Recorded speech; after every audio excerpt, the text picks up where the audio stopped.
And now I'm really excited to introduce our keynote speakers and our plenary session sponsors as well. So I wanted to thank American Farmland Trust for sponsoring our conference this year.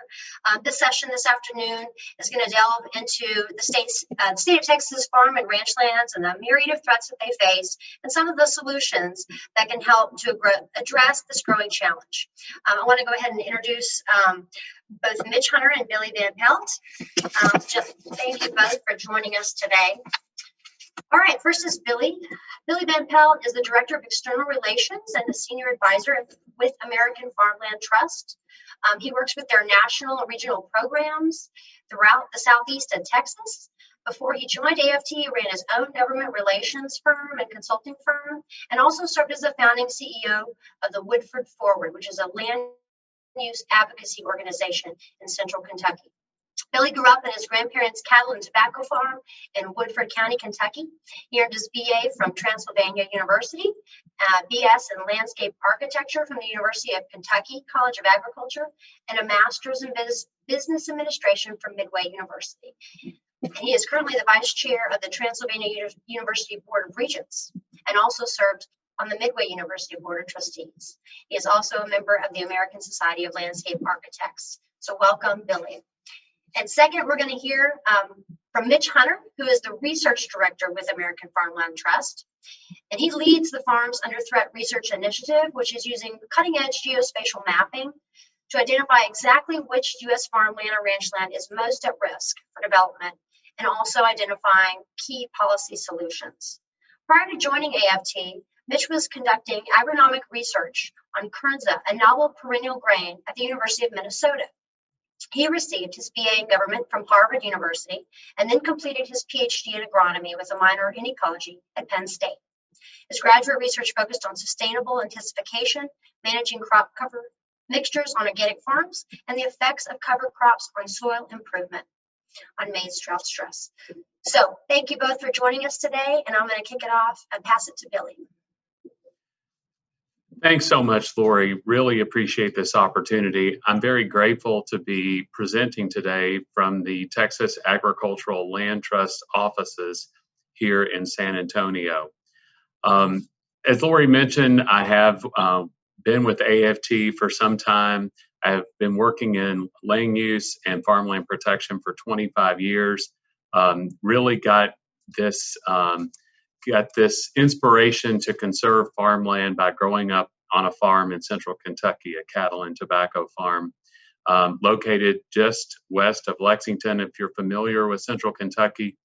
And our farm was located not far from the Woodford Reserve Distillery. If you're familiar with that particular bourbon from Brown-Forman, Woodford Reserve Distillery was very close to our farm. And so I came to know AFT about 20 years ago. They had a national conference in Lexington, and when I was running Lexington's farmland protection program, I really got to know the folks at AFT and just learned about AFT's critical role that they played, not only in farmland protection in central Kentucky and across the Commonwealth of Kentucky, but across the United States. And so it was really a natural transition for me to move into this position and work for AFT on all these important issues that we'll be talking about today. We can go ahead and go to the next slide. We're going to play a short video now just to give you all an overview of AFT. The future of humankind depends on farming. For 40 years, American Farmland Trust has led the conservation agriculture movement. We've saved farmland, advanced better farming practices, and supported farmers and ranchers. Yet farming is not moving in the right direction fast enough. America is losing 2,000 acres of farmland every day. We aren't sequestering carbon at the pace that's needed, and millions of acres of farmland are at risk as older farmers retire without successors who can take over their land. The COVID-19 pandemic has laid bare fundamental flaws in our food system, supply chain weaknesses, and racial inequities. We must transform agriculture, and soon, to avert a monumental future crisis. If we don't, we have little chance of a livable planet with sufficient food. Yet this is not a story of despair. We see hope and opportunity all around. After 40 years, we know what's needed. Our goals are bold, achievable, and necessary. By 2040, we will double the amount of permanently protected farmland and reduce current loss by 75%. Adopt regenerative practices at scale so that agriculture captures more carbon than it emits, and help 600,000 new farmers and ranchers get started and succeed. Our work is essential to the future of American agriculture, and what happens in American agriculture will determine the future of our planet. The future of farming is our future, and that future hinges on what we do next. Join us. And if we could have our next slide, please.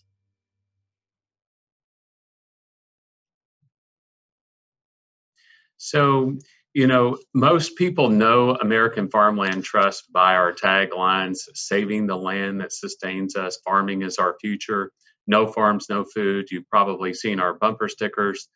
And if anyone would like bumper stickers, please reach out to me. My email will be provided at the end of the presentation. We are a nonprofit, we're nonpartisan, and we're a research and science organization. And because of our nonpartisan nature, we always have a seat at the table. But beyond our taglines, I'd like to share a little bit more about who we are as an organization. So, as we said, our mission is to save the land that sustains us by protecting farmland, promoting sound farming practices, and keeping farmers on the land. We pursue our mission strategically through multiple paths. Our national programs target critical lever points where AFT is poised to make a real impact. Our state and regional programming keeps us grounded in agriculture's realities while allowing us to test new concepts and replicable models. Our work as the only agricultural land trust with a national scope enables us to take on projects that other groups cannot. Our Farm Legacy program enables farmers and ranchers to donate properties that they know will be stewarded wisely. Our leadership of the National Agricultural Land Network provides critical services to states and other land trusts. Our research division maintains the nation's best land cover data, evaluates conservation outcomes, and studies farmer demographics. Our Farmland Information Center maintains the preeminent database of the conservation agriculture movement and provides technical assistance not found elsewhere. Our historically strong policy work advances federal and state-based initiatives that are essential for our future. We do this work in service to our nation's farmers and ranchers, often partnering with other farm groups, conservation groups, or academic institutions. We understand the land, the science, and most importantly, the people. We are trusted by both farmers and environmentalists. We have traditionally served as a convener and go-between because we know both agriculture and the environment. We bring solid research and objective information to policy discussions. In so doing, we have earned the respect of policymakers of all political stripes. Next slide, please. So a little bit about the history. We celebrated our 40-year anniversary last year.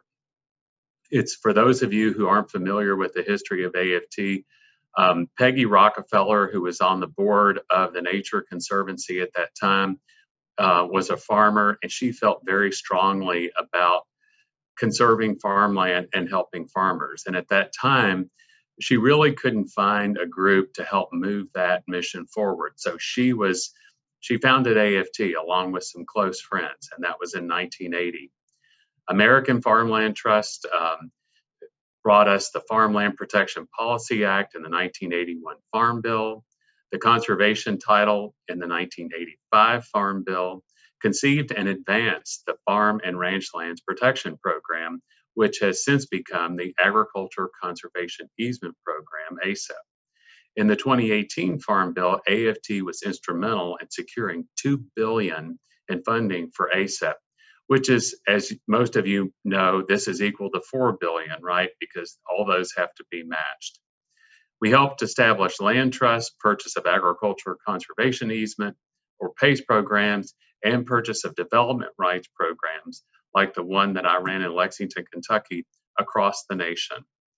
And we've directly protected 71,000 acres. And while we are a land trust, we most likely and most of the time do not hold easements where there are existing land trusts or PACE or PDR programs in place, because we don't want to create redundancies. And in many cases, we've actually helped to create those programs and land trusts. So where there are existing boots on the ground, we don't hold easements. We've worked with partners to this point. We've worked with partners to permanently protect nearly 7 million acres of farmland and ranch land nationwide. So it's a team approach where we're working with all of our partners across the nation, and we've directly supported over 600,000 farmers. Next slide, please.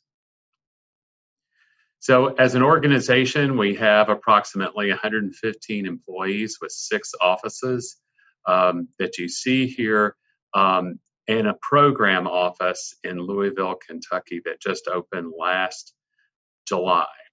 And so we work all over the country. It's a big mission. There are about 1 billion acres of farmland in this country. And we have regional teams that are moving our mission forward across the nation. So Louisville, of course, is Kentucky, and Kentucky's in the southeast. That office is a partnership with Brown-Forman, the distilling giant, and we're located in one of their buildings to move forward some regenerative agricultural projects, as well as our Women for the Land initiative, our Next Generation Farmers, and other initiatives that are in Kentucky and in the adjoining states. We do plan to open a Southeast regional office in the near future to serve the Southeast and the South. And we're letting our data inform that decision. And Mitch is going to be talking about that in a minute. Next slide, please. These are some of our national initiatives, and what we're going to be talking about today is our Farms Under Threat. And we're going to be talking about phase 2 of this 3-phase research project. And then Mitch is also going to be talking about phase 3, just to give you a highlight. But as I mentioned, we're working on next gen farmers, regenerative ag, climate, which is a huge umbrella over many projects, Women for the Land, water quality, solar siting, and as I mentioned before, our state and federal policy and the Farm Bill. Our main office is in Washington, D.C., which really helps us work on that federal policy. Next slide, please. And Billy, the next slide is the beginning of my presentation. So yes. Are you ready to hand it off? I am. And I was going to just introduce my distinguished colleague, Dr. Mitch Hunter. Thanks, Billy. And good afternoon, everybody. It's really great to be here. Again, my name is Mitch Hunter. I'm the research director of AFT, based in St. Paul, Minnesota. And inevitably, today, an hour and a half ago, the internet went down at my house. So I had to scramble and get up to the campus of the University of Minnesota, where I did my postdoc, which luckily is a short bike ride from home. So at least for now, I have good internet. Let's keep our fingers crossed that that keeps up. As Lori mentioned in the intro, my background combines research and policy. So about 10 years ago, I had my first job with AFT back in Washington, D.C., working on federal policy and the Farm Bill. And then decided I was really fascinated in all of the stuff going on the farms that we were trying to address through conservation programs. So I went back to grad school, got my PhD in agronomy, and ended up back home here in Minnesota and back at AFT. So it all comes full circle. My parents have a grass-fed beef farm in southeast Minnesota, which is, as of just a few months ago, that's now permanently protected. So all of this work is very personal for me and hits close to home.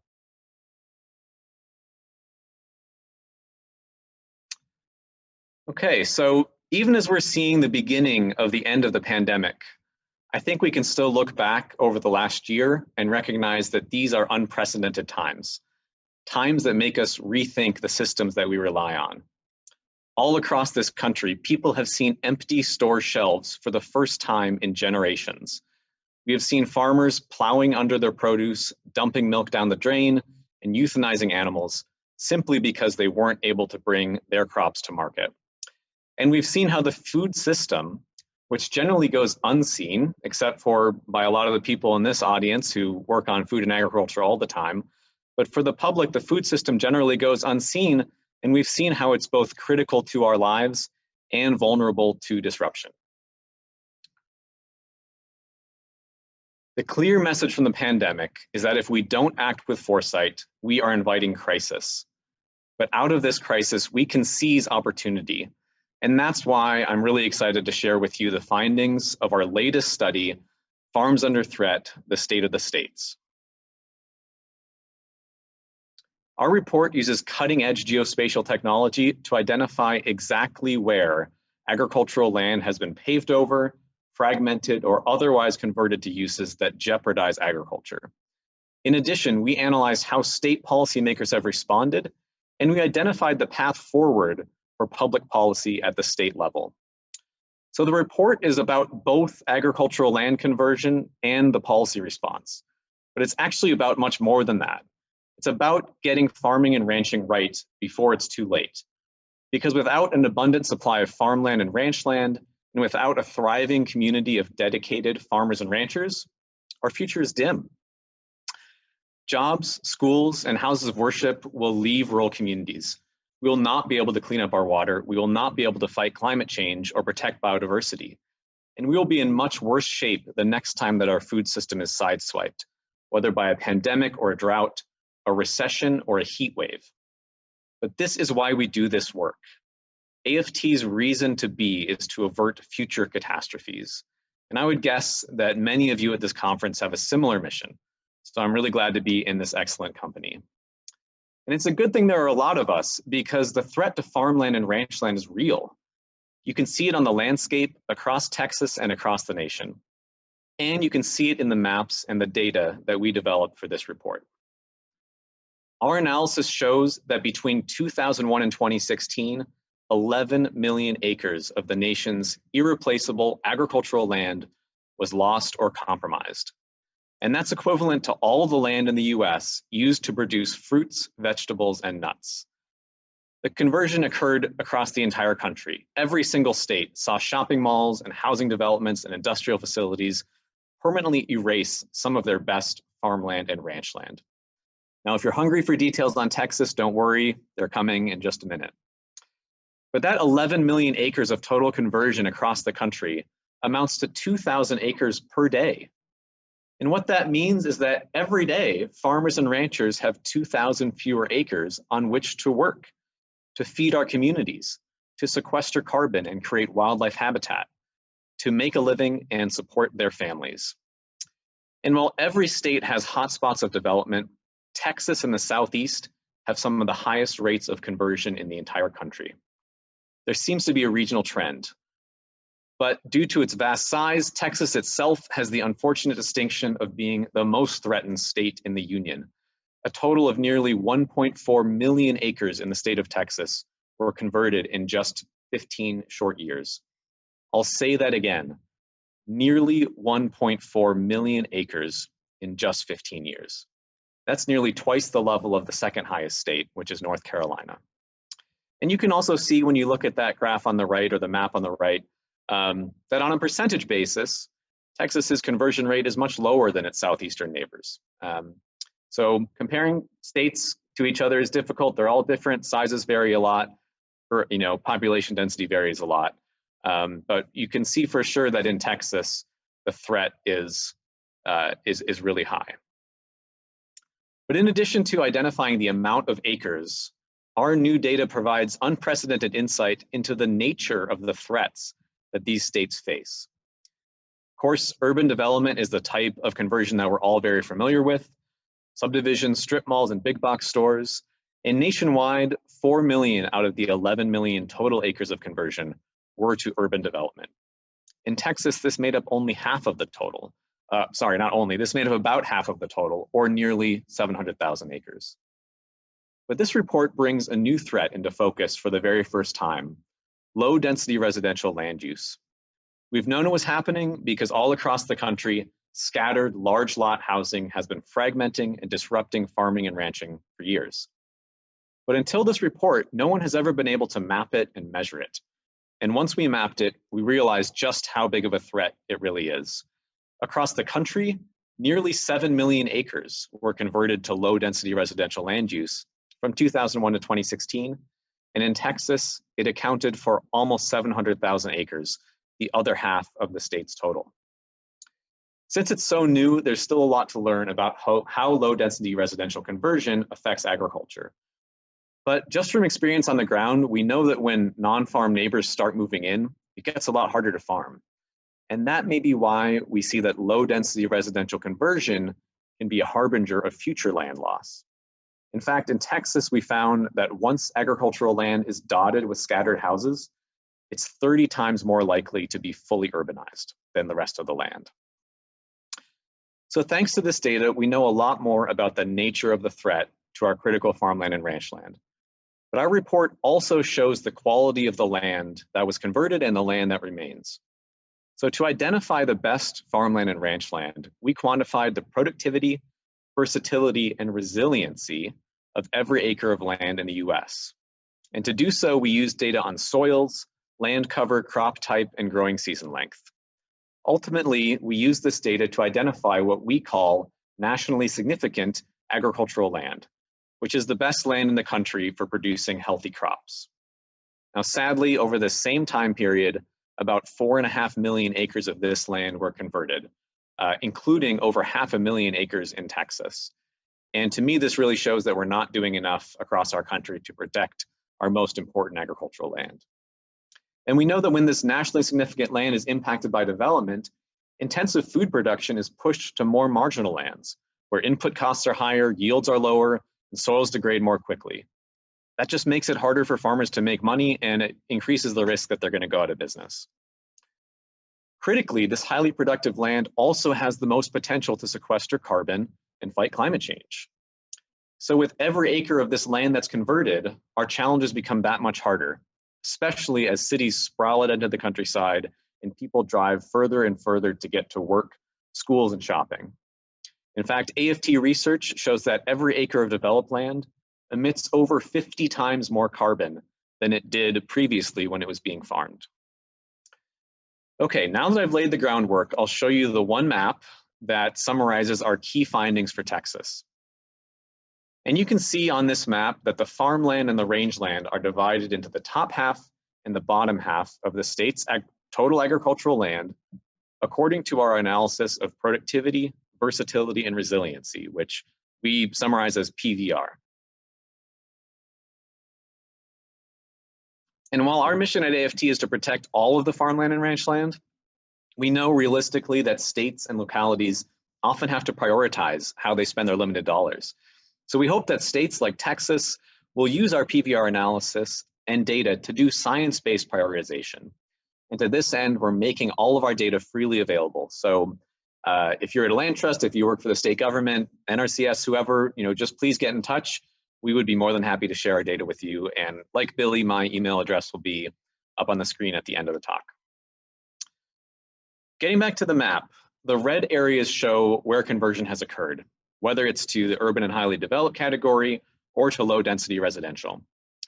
And you can see that the conversion tends to wrap around the dark gray areas, which show where urban development was already present in 2001. But there are also plenty of places where conversion extends far into the countryside, especially low density residential conversion. And I'll say it again, just in case you've forgotten. All told, from 2001 to 2016, nearly 1.4 million acres of farmland and ranchland were converted in Texas, including over 500,000 acres considered to be nationally significant. So one important thing to note on this map, because I imagine a few people might be scratching your heads, is that our data does include conversion of agricultural land to oil and gas well pads and solar facilities.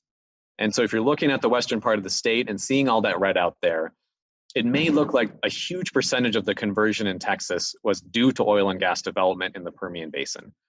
But that's really just a trick of the eye. It doesn't add up to that much out of the total. In reality, that type of conversion only amounted to a few thousand acres in each of those counties. And by contrast, Harris County alone, there was conversion of 74,000 acres. So really the bulk of the conversion is going to be in the eastern part of the state around the major cities and their outlying areas. And I want to address one more point that is especially relevant in Texas. As I said earlier, our Productivity, Versatility, and Resiliency Index was developed to identify the best land for growing crops, especially human edible food crops. And that might have the ranchers in the room concerned about how relevant this is for their industry. Well, the first thing to know is that 16.5 million acres of rangeland and pastureland in Texas is considered nationally significant, which is actually even slightly more than the amount of cropland in Texas that we put in that category. So yes, our PVR index does identify a lot of rangeland as being high quality. And as an agronomist, understanding the data that went into this index, at the end of the day, a plant is a plant, and I can attest to the fact that growing range plants the PVR index is also helpful for understanding the conditions that will help you grow range plants and grasses in addition to annual crops. But still, ranchland is a different beast. And we recognize that this one index cannot capture all of the benefits, especially when it comes to things like preservation of native ecosystems, maintenance of wildlife habitat, et cetera. So we would always encourage rangeland states like Texas to couple the PVR index with other tools to identify their highest priority rangeland for protection, conservation, and other efforts. Overall, I hope that this map drives home the one key message, which is that it is absolutely urgent that we work together to protect Texas farmland and ranchland, both the very best land and all of the rest of the land, before it's too late. And the urgency becomes even clearer when we look at the demographics of agriculture. In Texas, there are more than 6 times as many producers over age 65 as there are under age 35.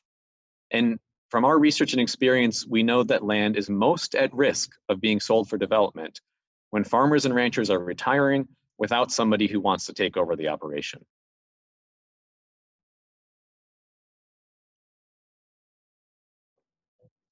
Okay, so despite all of the threats that I've that I've touched on, a food system that's not resilient enough to disasters, rapid urban development, the insidious creep of low-density residential areas, climate change, and the aging farm population, despite all of that, there is still hope.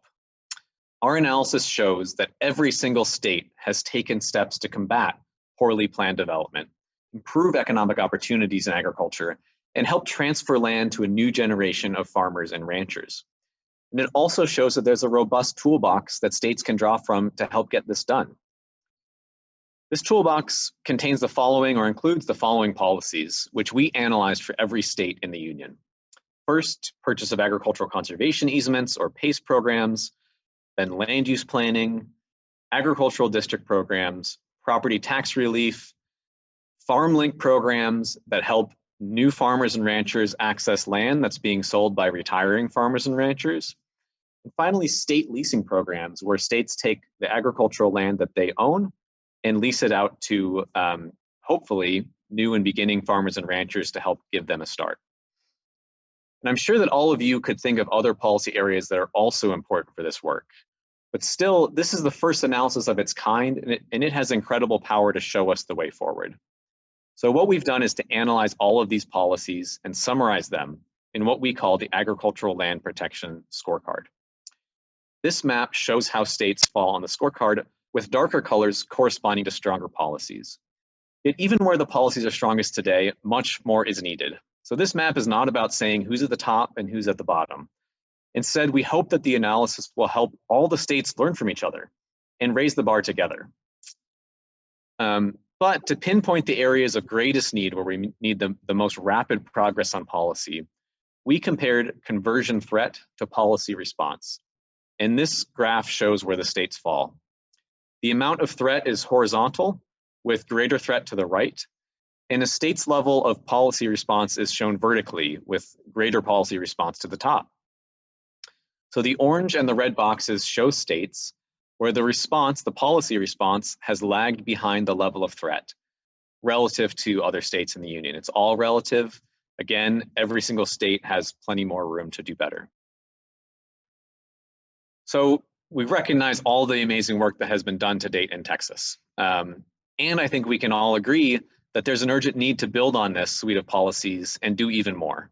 Our analysis shows how the state of Texas can improve its policies around PACE, around land use planning, property tax relief for working farms and ranches, and more. And one great outcome of strengthening PACE in Texas is that the state would be able to leverage more federal dollars, just as the Texas Agricultural Land Trust did when it partnered with NRCS, Agricultural Conservation Easement Program, to protect this beautiful ranch with an agricultural land easement. In 2019, the state of Texas as a whole leveraged over $8 million in funding for farm and ranch land protection through the ASAP-AIL program. And I hope that the funding increases and policy changes that were put in place with the 2018 Farm Bill, which AFT advocated for along with our Texas partners, including the Texas Ag Land Trust, I hope that all these changes will enable Texas to leverage even more federal ASAP-AIL funding in the very near future. So we're excited to work with all of you to advance these policies. And we're also making our data and tools available to you via our website. What you're seeing on your screen now are just a couple of screenshots from that site. They show both our interactive mapping tool in the top left and the policy scorecard in the bottom right. So take a second, jot down the URL, go check out the site. And you can, when you're there, you can explore interactive maps. You can zoom into the places where you work, the place where you grew up, and see the extent of recent conversion in that area. And also see how the land stacks up on our index of productivity, versatility, and resiliency. You can also dig into our policy analysis, see why Texas scored the way that it did, and learn about the policies and programs that other states are using to protect their land and support the next generation of producers. And finally, we have Texas-specific downloads that you can bring to your elected officials to help educate them on how important it is to save the land. In the big picture for me, this policy analysis shows that there are lots of tools in the toolbox for states to use. So again, there's good news here, folks.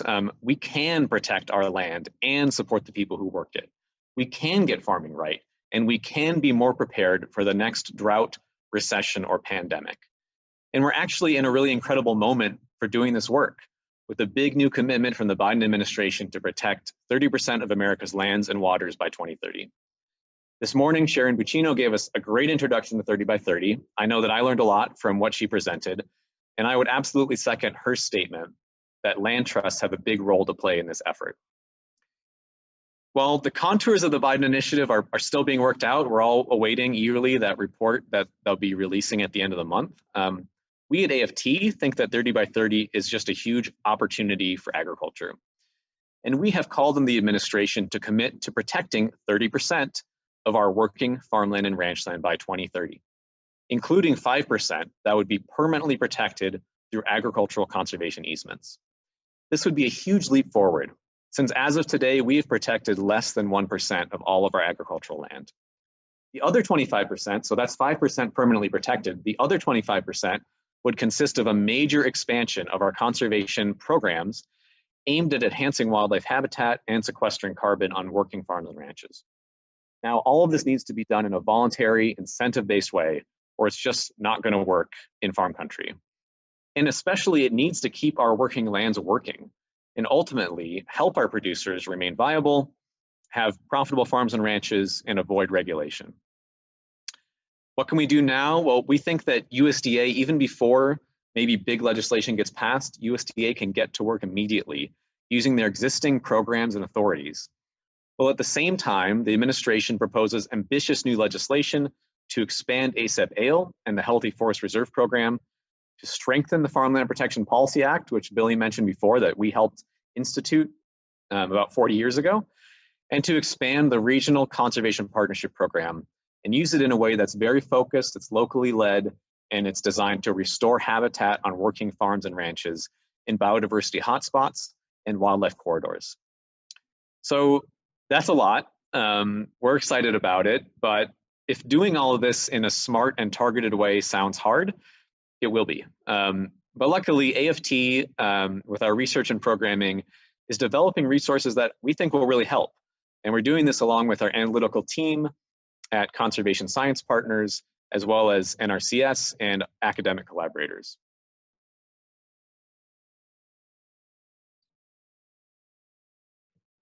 So in the third phase of Farms Under Threat, which we're actively working on right now, one of the things we're doing is to project future development to the year 2040. And that will show exactly which farmland and ranchland is most under threat over the next 20 years. This analysis will also include an account for future climate impacts. And I know this is illustrated with the thumbnail image of Massachusetts, but don't worry, we'll be doing this for Texas as well and the rest of the lower 48 states. Second, we're also analyzing wildlife habitat connectivity and movement potential, specifically on working farmland and ranchland. And that's going to help identify the most important working lands to protect from development and to do conservation restoration on for the sake of protecting biodiversity. And you can see a very early example of what that map might look like in the top middle of your screen. Third, in the coming months, we're going to release the first version of a database, which is designed to represent all of the permanently protected farms and ranches in the country. I heard Lori mention earlier the conservation lands inventory that's maintained by TLTC. You can essentially think of this as a national version of the same thing. And I know that our database already includes a lot of protected land in Texas. I'm going to be reaching out to Lori to make sure that we're all aligned on this and working together. Glad to hear that you've done so much work already. So that we think will be a really important tool as well. And finally, some colleagues of mine are leading efforts to score state-level policies related to conservation and climate change in agriculture, essentially updating our policy scorecard to look at conservation and climate, as well as another research effort that's trying to understand how demographics of the farming community and economic viability combine to affect the threat of agricultural land conversion. Because we know, a vibrant, prosperous farm is much less likely to sell it for development than one that's really struggling financially. But it's very complicated when you get into all of those human and economic factors. So we're hoping that understanding them better will help us all put forward stronger policies that can help us get this job done. So in short, AFT is producing many scientific tools that will help our country seize this historic moment and rapidly and strategically advance agricultural land protection. But it starts in Texas, the state that can do the most to turn back the tide of land loss. As I've said before, we at AFT hope we can partner with you to strengthen both state and federal policies, build support for protecting farmland and ranchland, and ultimately usher in a brighter future for agriculture. And on that note, I will turn it back over to Billy. Thank you, Mitch. So everything that we've been seeing here, particularly our farms under threat future scenarios, where we're projecting out to 2040, that data is going to be available at the county level. And so that is critically important when we talk about planning for the future of agriculture.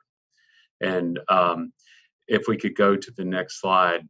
So one thing that I want to share is that my first day on the job, when I was running Lexington, Kentucky's Purchase of Development Rights program, the elected official who represented the rural area called me and said, and that was the first day of my 10.5-year tenure, she said, Billy, if you don't sell farmland protection as economic development, it will never work.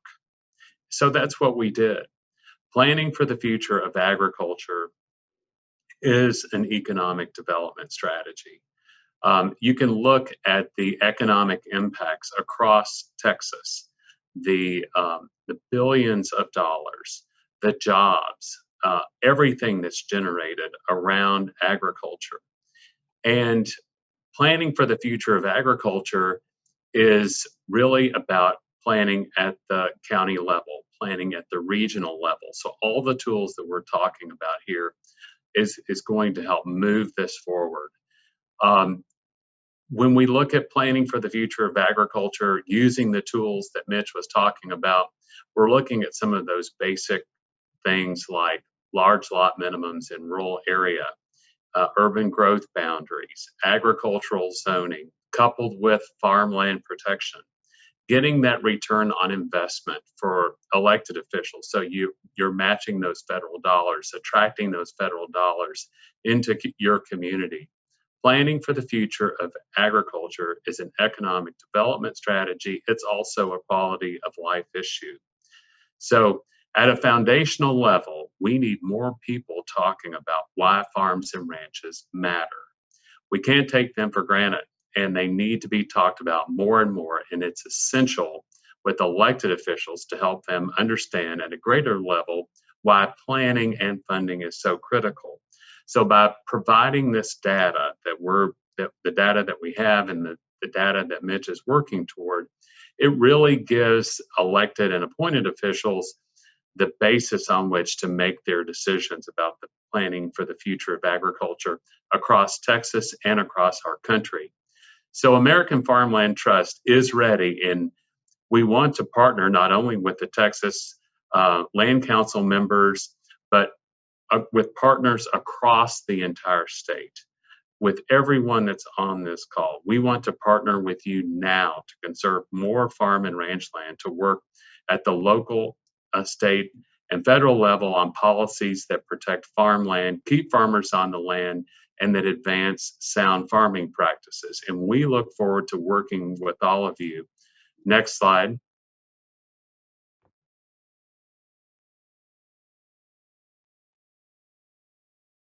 So this is our contact information. Almost everything we do is a partnership with local, state, and federal organizations across the country. If you're interested in partnering with us on a project or on a joint funding proposal, we would welcome that opportunity. Please reach out to me. My email address is here. And of course, Mitch and his team that's working on all of this new data and research, please reach out to Mitch. We just really appreciate this opportunity, and we look forward to partnering with you across Texas. Thank you. Thank you. That's great. We have a couple questions that have come in, and please feel free to type in your questions that you have for the panelists. The first one was related to the issue of succession and the aging landowner population. And how do you think that, what are the tools we have? How can the land conservation community help to fill this gap and kind of create the matchmaking or whatever to bring in those younger landowners to do this work? I know there's the Buy, Protect, Sell program, which seems to me to be one of those tools. But could you guys expand on answer that a little bit? Mitch, do you want me to jump in first, or would you like to go first? Yeah, you go ahead, Billy. Okay, thanks, Mitch. So I'll say, just so you know, our primary website is farmland.org.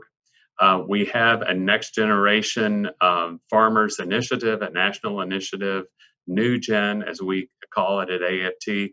There is a lot of information there to see examples of how we have achieved this across the country. Our secondary website is farmlandinfo.org, and that houses all of our data. We have a team at the Farmland Information Center that manages all of the data at farmlandinfo.org, and you can search by state and certainly plug in Texas to see what's available. I think, the big thing is to address the erosion of the rural landscape to low density residential development. This is driving up the cost of farmland. And as we say, where I'm from in central Kentucky, low density residential and these non-agricultural lots, it's too much to mow and not enough to grow. So we want to keep farmland in agricultural production with the tools that we talked about. Conserved farmland is less expensive for new and beginning farmers. And those are just some of the ways that we can address that issue and closing that gap. And we're happy to serve as a matchmaker, and would be excited to discuss any partnership. Great. I would just add one thing, and I hope that the sirens in the background aren't too loud. It's 1:45, which is time for our annual tornado warning check. So perfect timing. But I just wanted to add one more piece, which is that there are specific policies to do this matchmaking, or specific programs, often called farm link programs. So it's basically a database. You say you're retiring, you don't have an heir, you put your farm or ranch up there and say, I'm looking for a new farmer or rancher who wants to come in and buy this land, or rent this land for me, and we transition.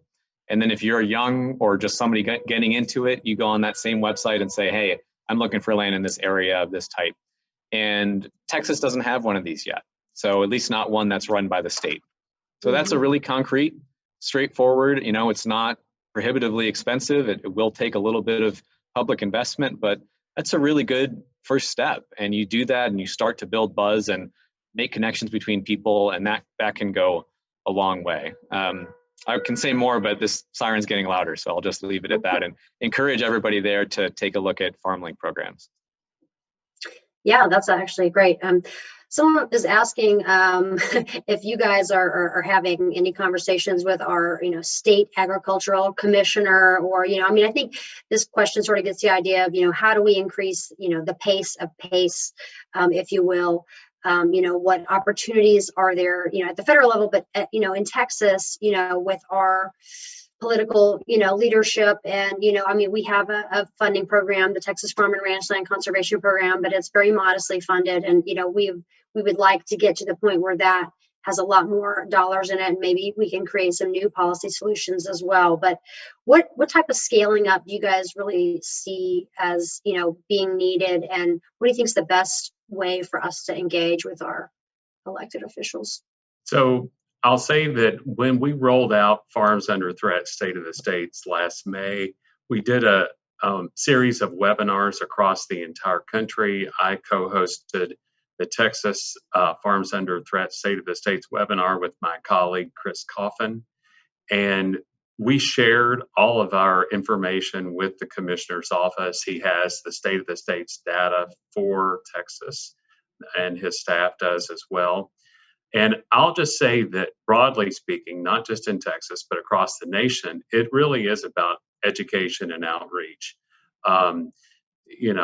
Having worked in this space for 25 years, it's about telling and retelling the story of the need to protect farmland and the tools that are available. And I think, being a nonpartisan convener, AFT can certainly play a role there. We'd be happy to serve as a resource for these, the boots on the ground here in Texas. We serve in that role in other states. We're providing data and research and accompanying partner organizations to meetings with elected officials at the state level. We have also worked with farm bureaus around the country, where state farm bureaus have asked us to endorse legislation as a national organization and write letters of support that can be shared with the legislatures to let them know that this is a good thing from a national perspective to pass at the state level. And as far as funding for PACE and accessing those federal dollars, I think there's lots of ways to approach that. Where I'm from, we have an enabling legislation that allows a bed tax, meaning a hotel tax, a property tax, or a payroll tax to be used to support farmland protection. And so all those, from our perspective, meaning my perspective and where I'm from in central Kentucky, the bed tax seems to be the way to go because your citizens aren't paying it. And the tax is going to protect that which they're there to see, right? The beautiful farm and ranch lands across Texas, this iconic landscape that defines Texas. we refer to that as the factory floor. It's not just the factory floor of agribusiness, it's the factory floor of agritourism. So there you have the bed tax. In that situation, I think you'd look at having a goal. Every community should have a goal for farmland protection in their county. Where I'm from in Fayette County, Kentucky, it's 50,000 acres out of 125,000 acres in the rural area for farmland protection.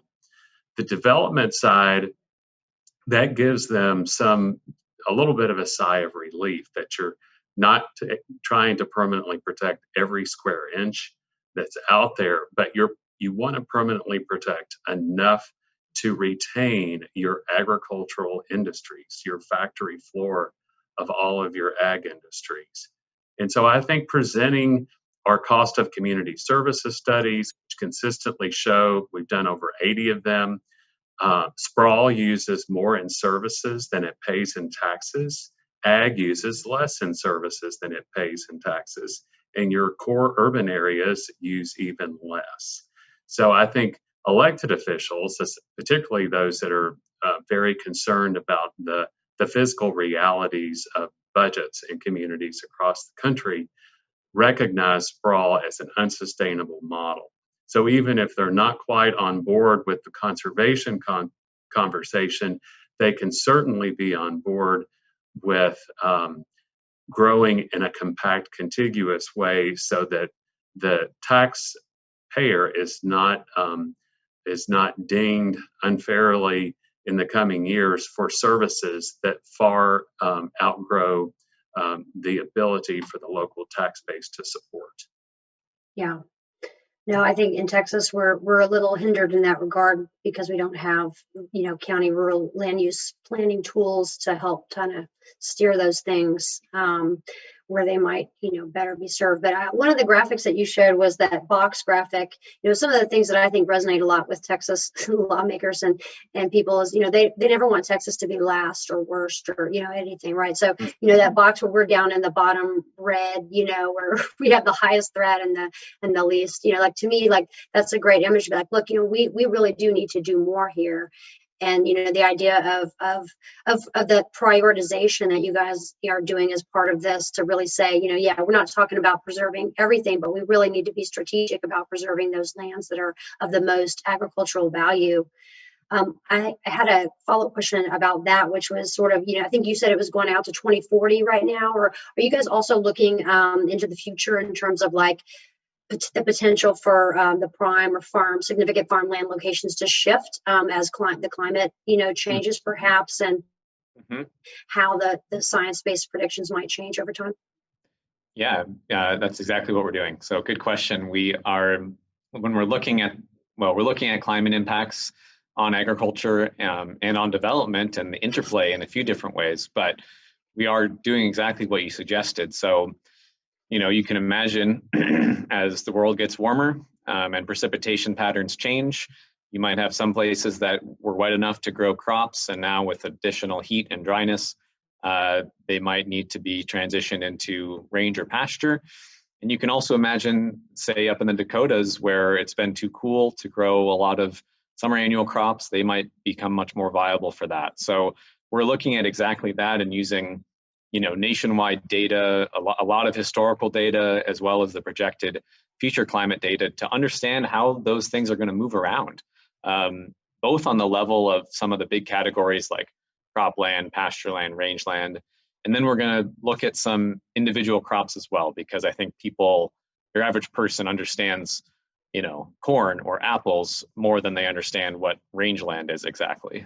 So we want to make it immediate for people. We want to make it clear how much change is coming, but also we'll be looking out to how much difference we can make by taking action now to slow the pace of climate change. There's different projections of where we're going to be in 2040 or 2060, and that has a lot to do with whether we really get regenerative ag on the ground, whether we transition our energy systems really rapidly. All of the pieces of that puzzle of tackling climate change can bend the curve, can mean that those transitions between now and 2040 and 2060 are a lot less dramatic and a lot less disruptive. So that's a great question. We are eventually going to tie it back into your specific question of where is the best land going to be? Some of it's going to be the same as today, but there might be some really big changes as well, and we're going to let the research show us. But it's a really important question. Absolutely. Great. Well, I really appreciate both of you coming and sharing. This is really compelling. Some comments about how compelling this data is, and I think we'll look forward to digging in here and utilizing some of this. I think we need to do more outreach to our state elected officials to really educate them about the threat. I mean, there is this perception out there, like you said, because Texas is so big, that we have plenty of land and it's not an issue. But the reality is that we are converting some of our most important lands, and so we really do need to kind of get a handle on that and communicate that. Yeah, Billy. Lori, let me just say that if there's an opportunity for AFT to host a webinar for elected officials, we would be happy to help make that happen. So we can talk about that offline. Okay, that's great. Well, thanks to you both. I guess we have a couple minutes here, and I will just do a few little housekeeping things. When we're done here, if you are interested in joining the Room B session, you're going to need to flip back over to the main page. And at 3:30, don't forget to click on one of the buttons for the roundtable sessions. Again, those are going to be Zoom format with all the pictures of all the faces, smaller group sessions. So hopefully you can find a subject that is interesting to you. And then our networking events do begin at 6 o'clock tonight, so hope you can join one of those. If you're coming to the Austin one, there's a little chance of rain here, but our event space does have indoor and outdoor capacity, so hopefully some of you will still come down here and join me down here in Austin. So anyway, I just want to say thanks again, and we'll see you guys in the next session.